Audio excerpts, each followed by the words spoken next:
पिछली वीडियो में अपन ने पढ़ा था रेस अराउंड कंडीशन के बारे में। तो रेस अराउंड कंडीशन से एक प्रॉब्लम निकल के सामने आई थी। उसके अंदर 3 कंडीशन थी। वो कौन कौन सी? एक तो सबसे पहले थी लेवल ट्रिगर होना चाहिए, एज ट्रिगर नहीं हो सकता। दूसरी कंडीशन क्या थी? टॉगल वाली, जे और के की वैल्यू 1 होनी चाहिए तो वो टॉगल करेगी। और उसके बाद जो तीसरी कंडीशन थी वो थी T W greater than T D. तो इस रेस अराउंड कंडीशन के अंदर एक प्रॉब्लम थी। वो प्रॉब्लम क्या थी? प्रॉब्लम ये थी कि जब ये वैल्यू को टॉगल कर रहा है, यानी क्यू की वैल्यू अगर अपन 0 लेते हैं तो उसकी जो नेक्स्ट वैल्यू, यानी जो उसके अंदर जो 1 पे जो आउटपुट आता है अपना, वो उसको अल्टरनेटिव करता था। क्यू का क्यू कॉम्प्लीमेंट करके देता था, 0 का 1 और 1 का 0। तो इसमें प्रॉब्लम क्या थी? प्रॉब्लम ये थी कि जो टी टाइम था, यानी कि सर्किट का जो पूरा प्रोसेस करने का टाइम था, वो टी डब्ल्यू से बहुत छोटा था। अब टी डब्ल्यू टाइम कौन सा था? टी डब्ल्यू टाइम अपना वो टाइम था जो पूरी क्लॉक पल्स के अंदर लेता था। क्लॉक पल्स यानी कि जैसे क्लॉक पल्स को ट्रिगर किया गया, अब क्लॉक पल्स को ट्रिगर कर दिया गया। अब उस ट्रिगर करने के बाद उसको तो बंद नहीं किया गया, लेकिन उसके अंदर एक क्यू की वैल्यू जब 0 थी वो ऑपरेशन परफॉर्म हो गया। क्यू की वैल्यू जब 0 हो गई, लेकिन फिर भी अपन ने इसको सर्किट को तो डिस्कनेक्ट कहीं से कहीं तक किया नहीं है, क्योंकि सिंगल सर्किट है, इसको डिस्कनेक्ट करने का अपने पास तरीका नहीं था इसमें। तो इसने क्या किया? इसने दोबारा से अपने आप को कॉल कर लिया, दोबारा से इसने प्रोसेस को अचीव किया। जब इसने दोबारा प्रोसेस को अचीव किया तो 0 की वैल्यू जो 1 हुई थी वो दोबारा से 1 की वैल्यू होके 0 हो गई। इसी तरीके से अगर इसी टाइमिंग के अंदर जो टी डब्ल्यू टाइम है, क्योंकि वो टी डी से बहुत ज़्यादा बड़ा है, तो वो टी डी की प्रोसेस कितनी बार भी उसके अंदर, मान के चलिए अगर टी डब्ल्यू अगर टाइम 10 सेकेंड है, टी डब्ल्यू टाइम 10 सेकेंड है और टी डी का जो टाइम है वो 2 सेकेंड है, तो वो टी डी की प्रोसेस उसमें कितनी बार हो सकती है? वो 5 बार हैपन हो सकती है। तो अगर आपने क्यू की वैल्यू 0 दी है इनिशियल पे, तो 0 की वैल्यू 1 हो जाएगी, 1 की वैल्यू फिर 0 हो जाएगी, 0 की वैल्यू फिर से 1 हो जाएगी, 1 की वैल्यू फिर से 0, 0 की वैल्यू फिर से, मतलब यानी कि 5 बार वो कंडीशन को रिपीट कर देगा। और अपन को ऐसा लगेगा अपन ने कहा क्लॉक को मैंने केवल एक बार चालू किया था और एक बार बंद किया है, और वो एक बार चालू और बंद करने में उसने उस प्रोसेस को 5 बार कर दिया, और अपने को आउटपुट इससे कई बार गलत भी मिल जाता है। तो इसी प्रॉब्लम को सॉल्व करने के लिए मास्टर स्लैब आया था। मास्टर स्लैब ने कहा कि आप जैसे जैसे इसको इनपुट देंगे उसी हिसाब से अपना आउटपुट देगा, और उतनी समय के लिए, जितनी समय के लिए आप चाहेंगे उतनी समय के लिए आप इसको आउटपुट दे सकते हैं। ऐसा नहीं कि 0 के बाद 1 आ गया तो 1 के बाद अगेन 0 बन जाएगा, ऐसा कुछ भी नहीं होगा। कि उसमें क्या होता है, उसमें कंट्रोल, उसमें सर्किट के ऊपर अपना कंट्रोल रहता है कि भैया ऐसा है कि जब हम चाहेंगे तभी आप 0 से 1 में कन्वर्ट होंगे और 1 से 0 में। यहाँ पे क्या था, एक बार आपने ट्रिगर कर दिया, और ट्रिगर करने के बाद अगर टी डब्ल्यू का टाइम तो ऑलरेडी बहुत बड़ा रहता है टी डी से, तो वो टाइम जैसे ही वो उसने टी डी को टाइम दोबारा मिला तो उसने दोबारा से उसको टॉगल कर दिया। लेकिन अब जब मास्टर स्लैब पढ़ेंगे अपन, तो मास्टर स्लैब को अपन पहले उसकी सर्किट देखते हैं। ये है मास्टर स्लैब की सर्किट, मास्टर स्लैब की सर्किट जिसके अंदर 2 फ्लिप फ्लॉप लगे हुए हैं। Master SLAVE slab flip flop, इसके अंदर 2 सर्किट लगे हुए हैं। इसको इससे जोड़ देते हैं, इसको इससे जोड़ दो और इसको इससे जोड़ दो। तो इसके अंदर होता क्या है, इसके अंदर इसकी जे और के की वैल्यू 1 रहती है, जे के की वैल्यू यहाँ पर भी 1 है। तो यहाँ पर भी जो कंडीशन अपन जो टॉगल वाली थी ना, वो कंडीशन अपन यहाँ पर भी लगाएंगे कुछ इस तरीके से। जैसे इसका जो आउटपुट है वो इस तरीके से होते हुए इस वाले के पास जाएगा, और इसका जो आउटपुट है वो इस तरीके से कुछ होते हुए इस वाले के पास जाएगा। लेकिन इसके अंदर एक चेंज है, वो चेंज क्या है? वो चेंज ये है, यहाँ से वैल्यू निकलेगी, क्लॉक की वैल्यू है, यहाँ से निकलने के बाद एक लगाया अपन ने क्या, नॉट गेट। कुछ इस तरीके से अपन ने कुछ नॉट गेट का रिप्रेजेंटेशन है, आराम से बना लेना आप कॉपी में।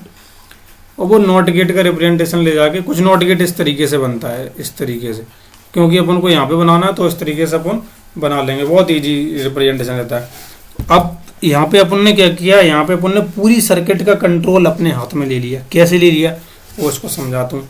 यहाँ पे अपन क्या बात कर रहे हैं, लेवल के बारे में बात कर रहे हैं, एज के बारे में बात नहीं कर रहे हैं, लेवल ट्रिगर के बारे में बात कर रहे हैं। तो लेवल ट्रिगर के बारे में बात कर रहे हैं। अगर यहाँ पे वैल्यू 1 है, यहाँ पे वैल्यू इस सर्किट के अंदर वैल्यू अगर 1 है तो यहाँ पे कौन सा नॉट गेट लगा है, नॉट गेट क्या करता है, अल्टरनेटिव जनरेट करता है। तो 1 की वैल्यू क्या हो जाएगी, 0 हो जाएगी यहाँ पे। तो कहने का मतलब ये इस पॉइंट पे अगर सर्किट चालू है तो इस पॉइंट पे सर्किट बंद होगी। जिस समय ये सर्किट चालू है उस समय सर्किट बंद है, और जिस समय ये सर्किट चालू है तो ये वाली सर्किट बंद है।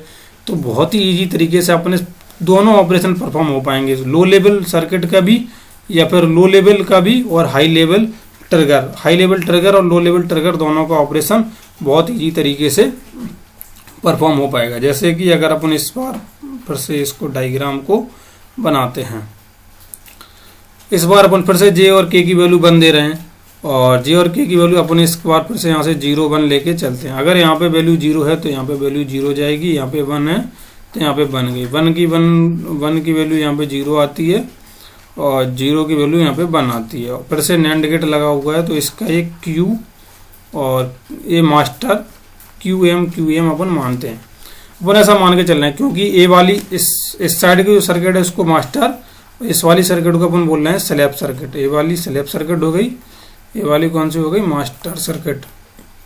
ठीक है, तो जब वैल्यू 1 है यानी कि जो अपर लेवल पे है तो अपना जो आउटपुट आएगा वो भी उसी हिसाब से आएगा क्यू एम पे। क्यों, क्योंकि उसने दूसरी सर्किट अभी इस समय ऑफ है, वो जब तक ट्रिगर नहीं करेगा तब तक अपन ने पढ़ा था, तब तक वो ट्रिगर नहीं करे जब तक दूसरा कोई ऑपरेशन वो परफॉर्म ही नहीं करेगा।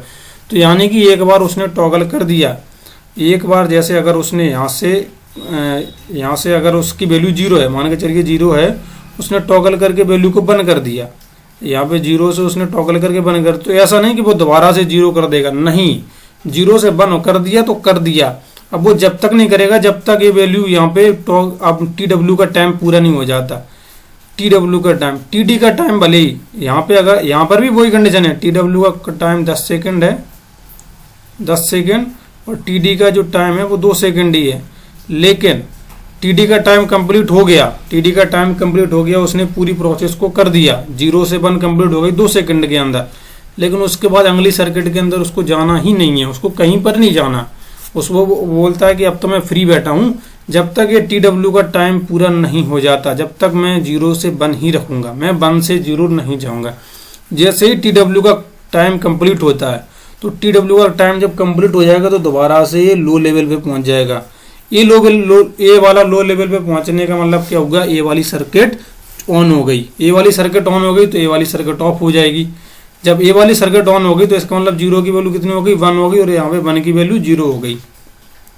जब ए वाली सर्किट ऑन हो जाएगी तो दोबारा से इसको टॉगल कर देगा, ये दोबारा से इसको टॉगल कर देगा, तो 1 की वैल्यू दोबारा से कितनी हो जाएगी, 0।